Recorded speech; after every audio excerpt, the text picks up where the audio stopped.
Nagumpisa na ang PBA League kontra Meralco at Magnolia at ang debat nila sa 4-point line na talagang inabangan ng lahat at masasabi natin na sa pag-uumpisa ay wala naman talagang pinagbago sa dinagdag na to na linya ng PBA League at mas naging exciting pa nga raw ang season na to ng PBA Governors Cup. Tara't pag-usapan natin yan.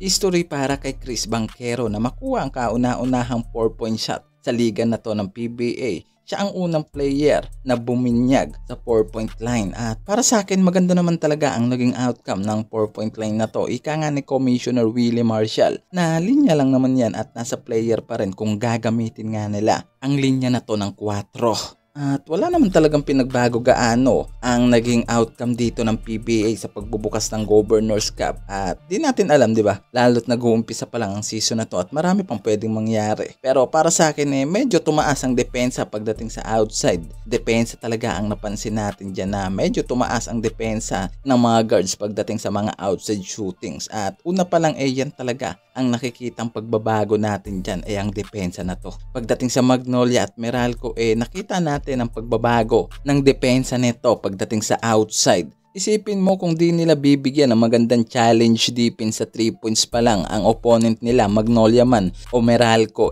nandyan sila Paul Lee, Barauca na alam natin na kailangan ng mga to ng matinding challenge pagdating sa outside shooting. Dahil talagang kukuha ng puntos to sa labas at siguradong kung di mabibigyan ng magandang challenge to sa depensa, siguradong mas pipiliin nga ng mga player na to na kumuha ng puntos sa 4 at siguradong mas mapapadali na makakuha ng malaking kalamangan ng mga team na to kung pababayaan sa depensa sa labas. At siguradong iyan ang malaking pagkakaiba ng PBA nung 3-point shooting pa lang ang meron. At ngayon sa 4-point line nga talagang kailangan ng matinding depensa at sistema na papatakbuhin dito ng bawat team. At yan ang nangyari dito mismo sa Meralco. Nang tumira sa 4 ito si Banquero, masyadong malayo ang espasyo na iniwan dito ni Jeric sa depensa. Kaya naman nakakuha ng magandang punto sa 4 itong si Banquero. Kahit sino naman 'di ba na may abilidad para tumira sa mga long shot, siguradong mas magiging choices nga nila ang linya ng 4 na to. Kaya sa NBA nga 'di ba hindi pinayagan at hindi umubra ang rules na to dahil alam natin ang kalidad ng shooting ng mga player doon at baka halftime pa nga lang daw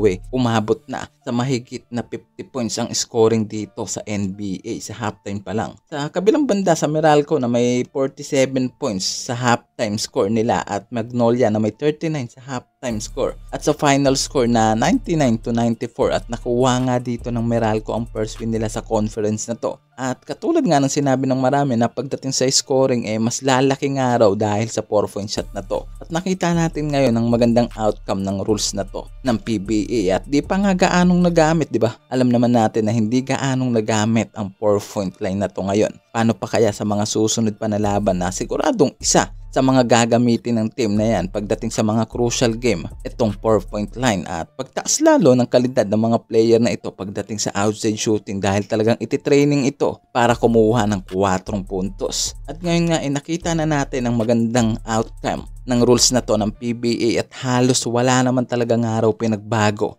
pagdating sa system nito sa loob at nagiging mas maganda nga lang at exciting ang laban dito dahil sa linya na yan. At siguradong mas aabangan pa natin ang iba pang mga team na maglalaban-laban sa mga susunod pa na araw dito sa PBA Governors Cup.